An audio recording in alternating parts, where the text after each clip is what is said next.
Welcome to Stop the Fight, episode 31, and today we are talking Joshua-Usyk. Let's go! Don't brag about taking my side piece! Don't brag about taking my side piece, though! I broke my back. Back is broken. Spinal. He's strong, man, good boy, you know, just... The big weekend is upon us. The undisputed unified cruiserweight champion Alexander Usyk has moved up to heavyweight, and he is finally taking on the three-belt unified Anthony Joshua in London. Let's talk about it. I know I've mentioned this peripherally throughout all these episodes of Stop the Fight, but now let's talk about it some more. Certainly now that we have the weigh-in pictures, and you know, this is going to matter a lot, guys. Again, the weigh-in, it tells you some things. The way these fighters look, you know, you could gain something from this. So let's talk about it. Let's talk about Anthony Joshua. 24-1 with 22 knockouts, 1 defeat coming by way of knockout. He is pretty much the man at heavyweight. I'm not one of those people who thinks Tyson Fury is the man at heavyweight.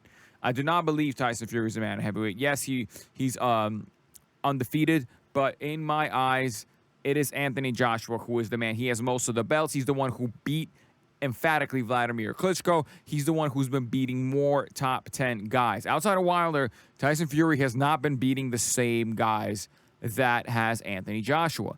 Let's quickly go over some of the victories Anthony Joshua has had since around 2015. Let's start with that Dillian White fight. Knocks out Dillian White. Tested a little bit in that fight, but knocks him out. Goes up against Charles Martin. Again, Charles Martin should have never gotten past, what's his name? I forgot who the Ukrainian heavyweight was that he got it, who had the bum knee. Charles Martin becomes heavyweight champion, gets knocked out in 2 rounds by Joshua in England, beats Brazil, then, of course, and then Eric Molina, and then, of course, he goes up against Vladimir Klitschko. Now, this fight was a great fight all around. He winds up knocking Vladimir Klitschko out on the 11th after dropping him one time earlier in the fight in the 5th, but himself getting dropped around later, and he was very hurt, showed some skills, survived.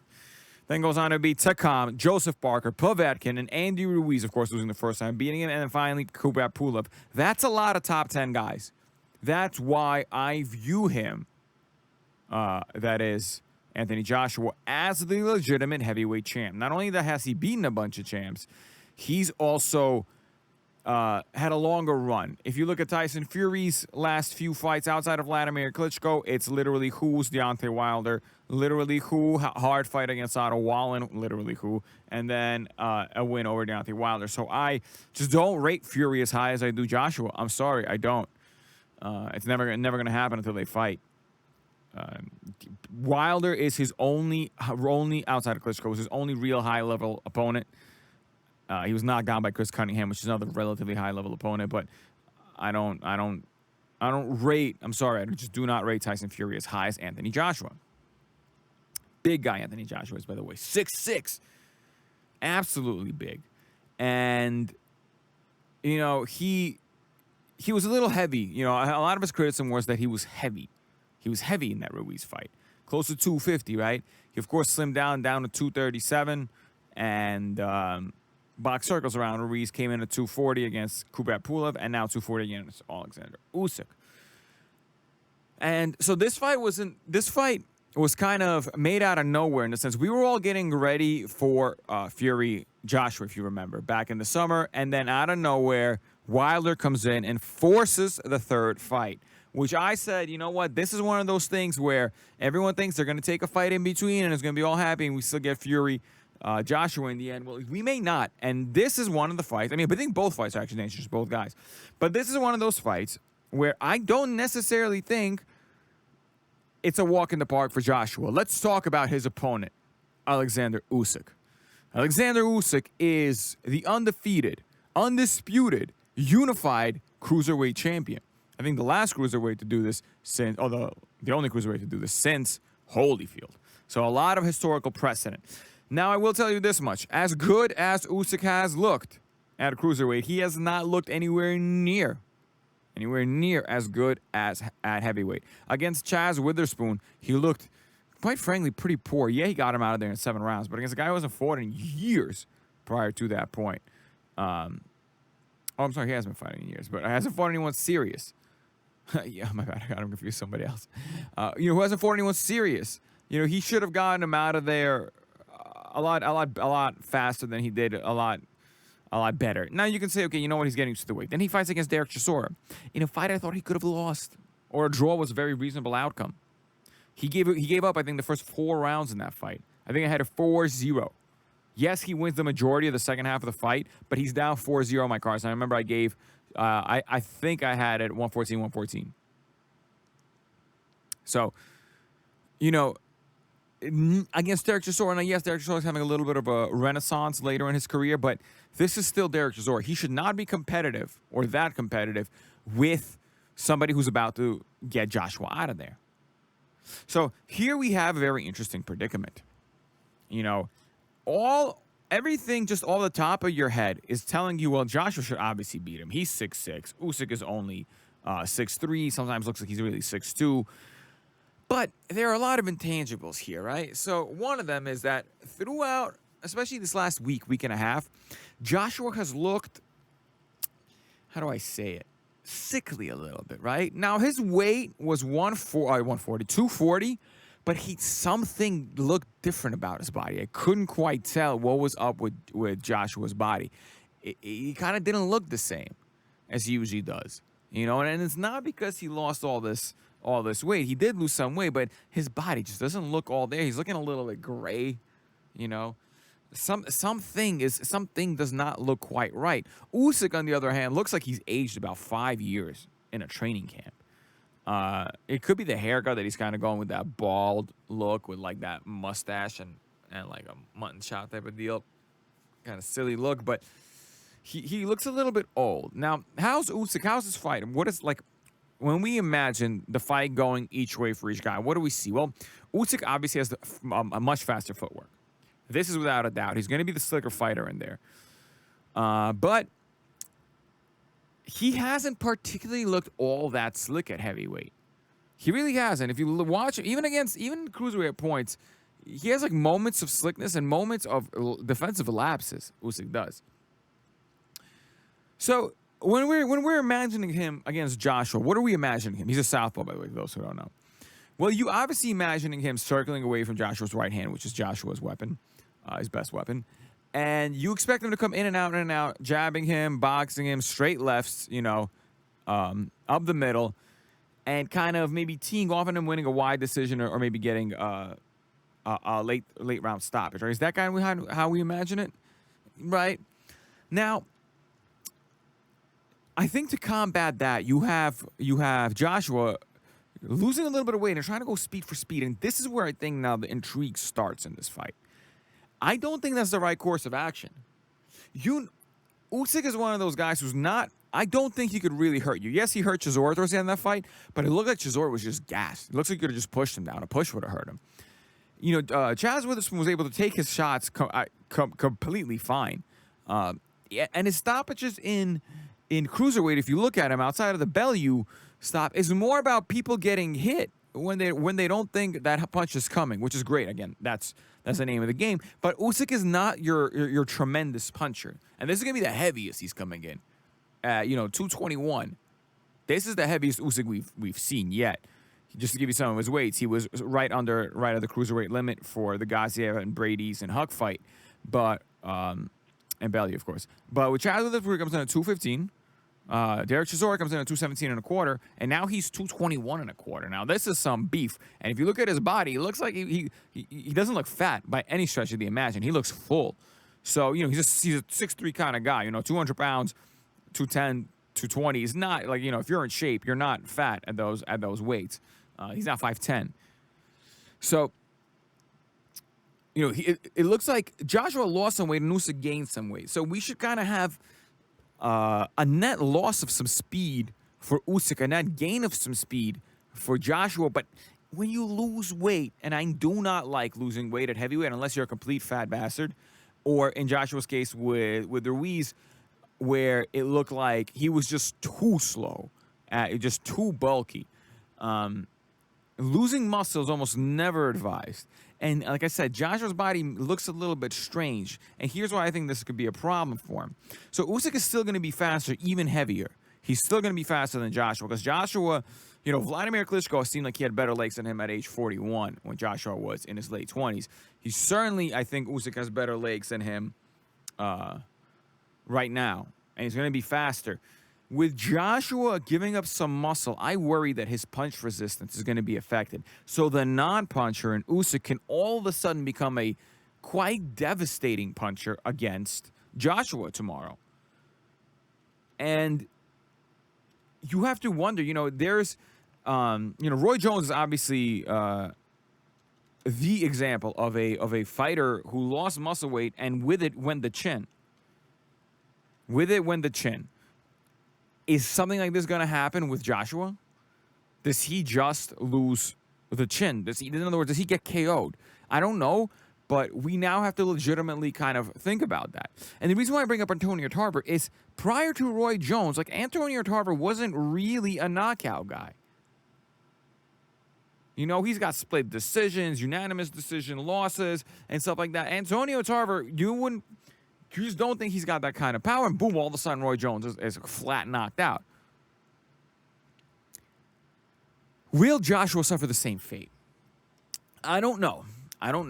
But let's see what the casinos are telling us about Joshua and about Usyk. Now, of course, rightfully so, Joshua is the favorite. Clearly, also. The casinos have Joshua at minus 265, meaning what? You have to bet $265 to win 100. Alexander Usyk is plus 210, which is kind of nice. You bet 100, you win $210. So let's call him like a 3-to-1 dog. They're saying if there were 3 fights, Usyk only wins one of them. Sounds right in that range, right? Sounds about right, because Joshua, like I said, he seems to have numerous advantages on Usyk in this case. Taller, longer reach, a heavyweight, a guy who's fought a heavyweight his entire time, so he's used to heavyweight punchers. And here you have a cruiserweight coming up who's, again, already not a particularly devastating puncher at cruiserweight. So you have him at at plus 210, which I like. After seeing the weigh-in, I like this bet even more, by the way, the plus 210.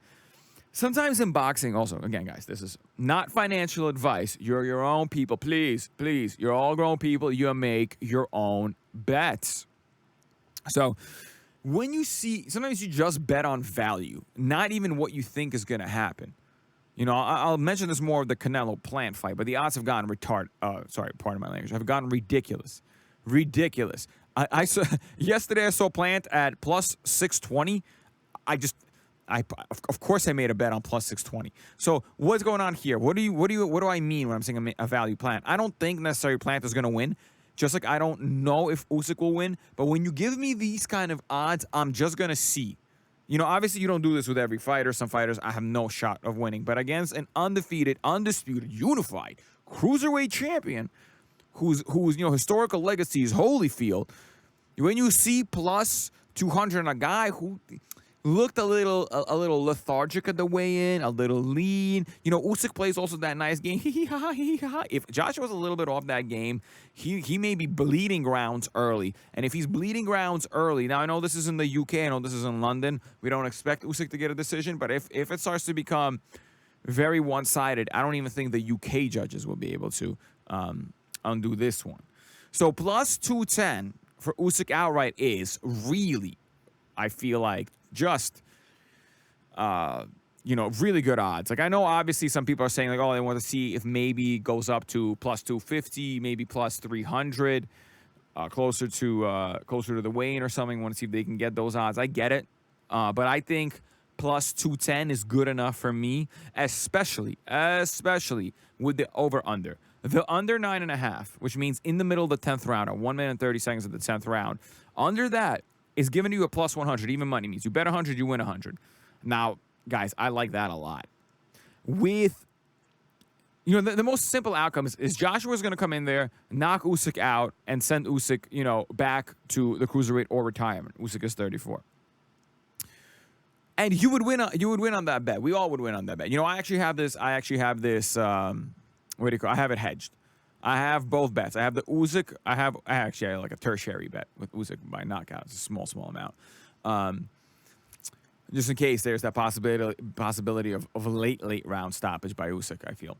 So, the under 9.5, I feel is a very reasonable cover for the plus 210 on Usyk. Why? Well, like I said, again, Joshua's kind of expected to just come out here and knock him out. Come out here and show you there's a reason why there's a heavyweight and there's a cruiserweight. And you belong in cruiserweight, son. And Joshua can very well just come out there, change the angle a little bit. Usyk maybe with a heavier body, just slow enough, and boom, that right hand, by the way, Joshua has one of the best right hands in the game. It's not Deontay Wilder, of course, but it's right almost at that Klitschko. I don't think it's as good as Klitschko's because it doesn't come out as fast. Similar power, but just doesn't come out as fast, so it never kind of generates the same shock that Klitschko's used to. But right in that ballpark of a Klitschko right hand, which meaning is one of the best punches in the sport, and because it's a heavyweight, it probably is the best punch in the sport outside of Deontay Wilder's right hand. So if he just comes out there and lands that right hand on a southpaw, which is the way you do it, it's the way you beat a southpaw, straight right hands right up that middle. Right up that middle. You get your foot on the outside of the southpaw, and you shoot your straight right hand. You don't even think twice. You just throw it. You don't even need the 1-2. You just shoot that fucking... Oh, sorry again for the language. You just shoot that right hand right up the middle. And we've seen many a southpaw fall right to that. Of course, the converse is that the southpaw keeps his right foot outside of your left foot and shoots straight left hands up the middle. And what that does is the exact same thing. The angle just works out for both guys here. But the way you're going to beat a southpaw is with that. Another thing, a southpaw is vulnerable. A southpaw is vulnerable to left hooks, which Joshua has. Again, Joshua's one of those fighters who has, I would say, 3 almost world-class punches. You have his straight right. His left hook is almost there. I think, I may be wrong, but I think maybe that's the shot that got Dillian. I could be wrong. And the right uppercut. Joshua does not really have that jab. It's a little bit slow. He could do it, but it's not a Vladimir Klitschko level jab. But he's got a right uppercut. The only reason why the right uppercut is a questionable punch is because the uppercut in general in boxing, just so you guys know, is a questionable punch. You never want to throw it unless your opponent is right on top of you. Of course, uppercuts have awesome knockouts. You've seen it last year with Povetkin, with Davis, with not Povetkin and Davis. I think the two main ones. So the right uppercut, when it does land, is wonderful. I know Charlo knocked out Lubin with it, like, beautiful. I think it was an uppercut that he caught him with. Beautiful, beautiful shot. The problem is it's very dangerous to throw. You never, unless the person is leaning into it, you shouldn't be throwing it. So I don't consider the uppercut in general to be a world kind of like one of those punches. Like if you show me a fighter, his best punches are his uppercuts, so he's got a problem. As if someone fights on the outside, you never land that shot. You never even throw that shot. So versus hooks and straights, you can throw them at almost any range. You're not going to do that with the uppercut. So at the very least, Anthony Joshua has 2 shots that he can very well land on Usyk, and he can very much just get him out of there early.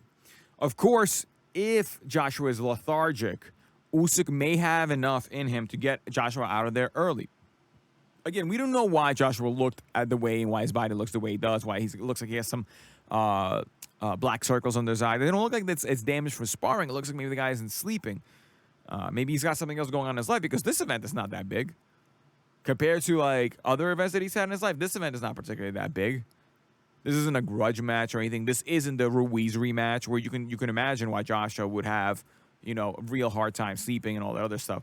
This is a fight against a cruiserweight who, whose best bet of beating you is by boxing you.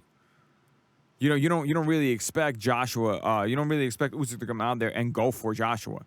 It would just seem like you're stepping into the wheelhouse. You don't want to do that. So what do we have in terms of some of the other props? Well, you can take Usyk to win by knockout, right? Which is what I as well have, which is KO, TKO, or DQ at plus 600.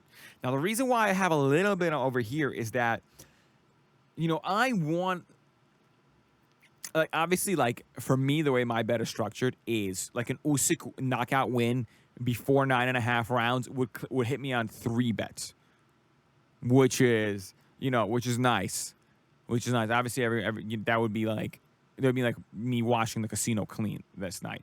But I placed this bet after seeing the weigh-in at plus 600 simply because I believe here in the weigh-in, you can I don't know what that gray color is to Joshua. Maybe he has some food poisoning. Who knows what it is? Maybe the last leg of a training camp, something happened, and they don't want to call it off now. They want to come in to fight. Sometimes fighters will do that. Sometimes fighters will fight sick. They have a flu, maybe something. They're gonna risk it. The event is too big to call off. This happens all the time in boxing. Everyone, guys, this is a little tangential kind of thingy over here. Everyone's always like, oh, well, if this guy never got sick, if this guy never got hurt. Very few fighters fight actually at 100%. Just to give you an example. And this is why I don't like the Lomachenko narrative where, like, oh, if he has a rematch with Teofimo and this time his shoulder's not hurt, blah, blah, blah, blah, blah. No. Everyone is dealing with some things, whether it be mental things, physical things, just woke up the wrong side of the bed that day. Nobody comes into that fight at 100%. So it's not fair for us to say, oh, and if his shoulder held up, well, who knows? Who knows? What if Teofimo's not having family drama that he's also thinking about the entire time? No fighter's 100% when they enter that ring. So I don't want to, I don't want anyone to hear me, oh, but if he was healthy. No, we don't know. No one's healthy coming in. No one, at least not 100%. So I don't know what this grayish look to Joshua is, but if he's sick, it's going to be a disaster for him.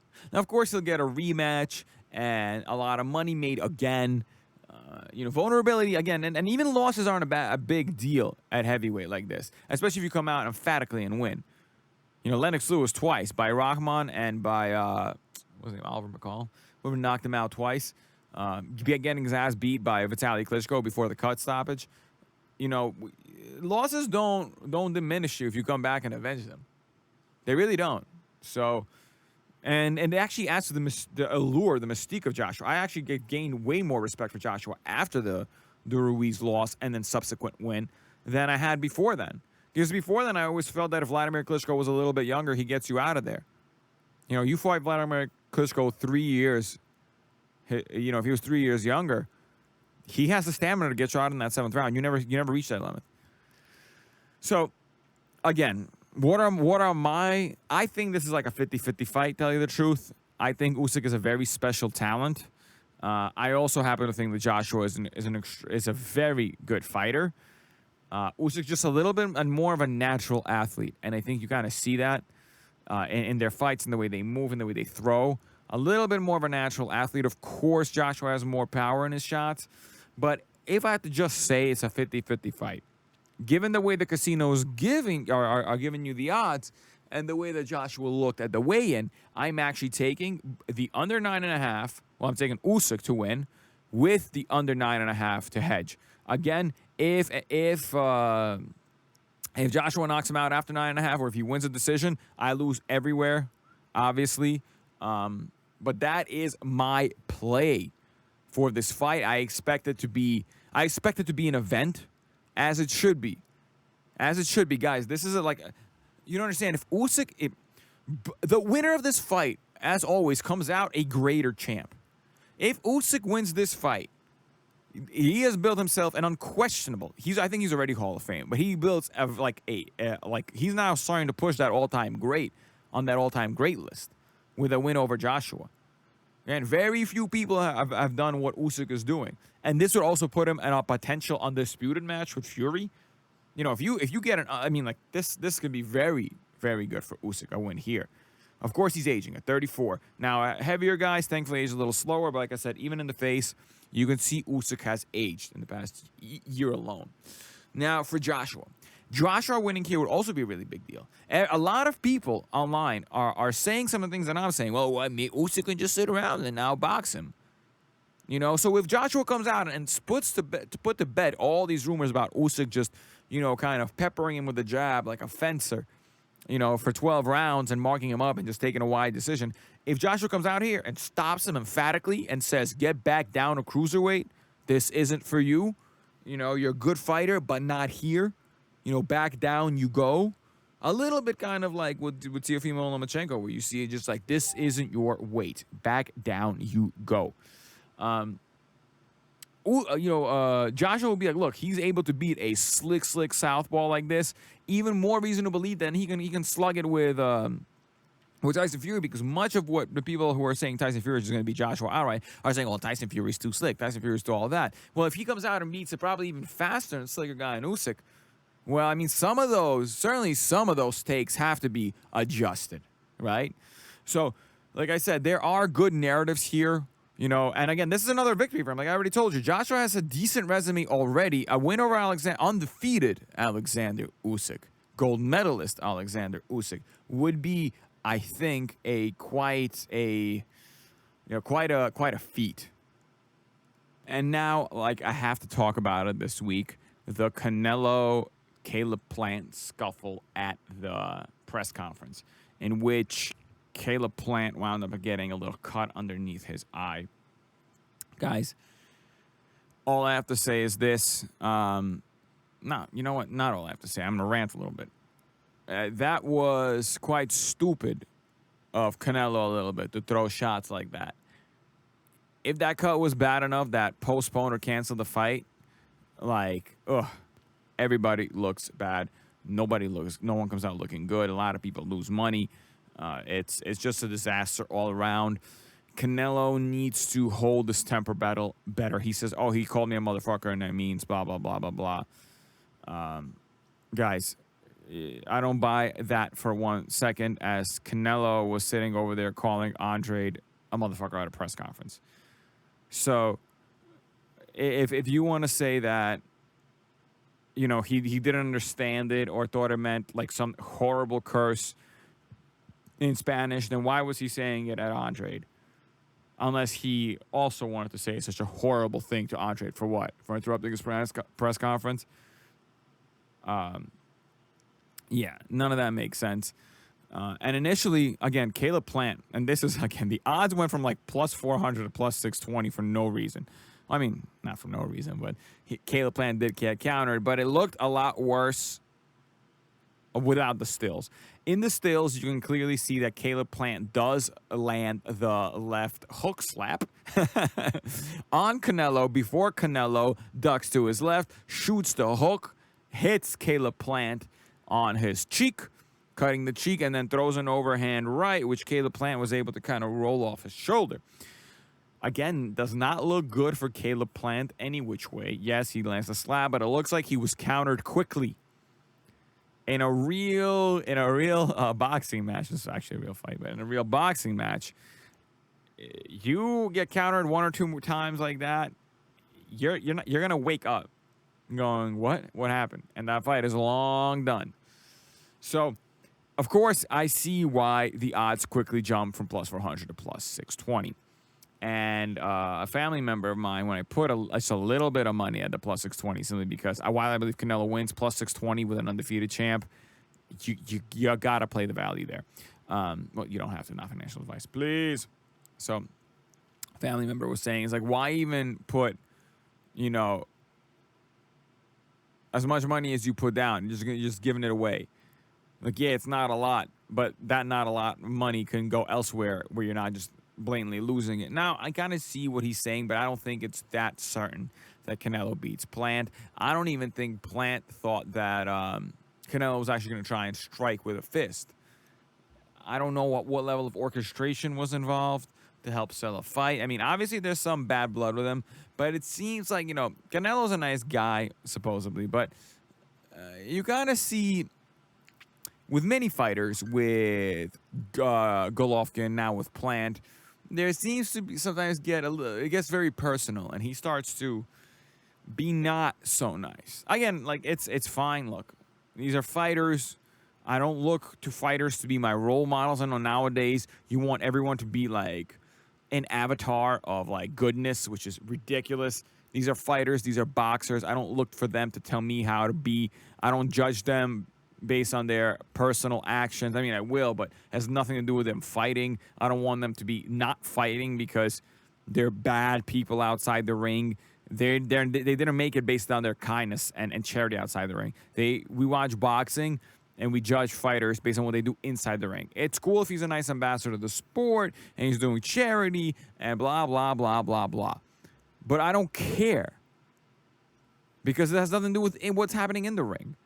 So, again, don't look to fighters to be your moral paragons, please, everybody. These are fighters. We're here to watch a fight. Some guy may die. It's happened. So, again, the only thing Canelo made a mistake on was he put his fight in jeopardy. That is the biggest offense for him, is that he risked a lot of people's money. So you got to be careful. You got to hold your temper for that reason. You know, and also, depending on how bad things are going, you could have gotten sued right off the bat. So, again, well, anyway, guys, that's going to do it for me. We're absolutely going to talk about this. Maybe even tomorrow evening post-fight, because, again, this is in London. We have other fights. Real quick, I'm just going to mention, what's his name? Sergio Martinez is fighting in Spain. You know, we got some fights going on, guys. We got some fight. Atlantic City, Anthony Young, Luis Sanchez. There are some fights that are happening that are, you know, not just the Usyk fight. It's just everything is overshadowed by the Usyk fight. So, again, we'll talk about it tomorrow or after tomorrow. Enjoy the fight. His whole. I'm gonna go home and break my wife's hip. Don't brag about taking my side piece. Don't brag about taking my side piece, though. I broke my back. Back is broken. Spinal. He's strong man, good boy, you know, just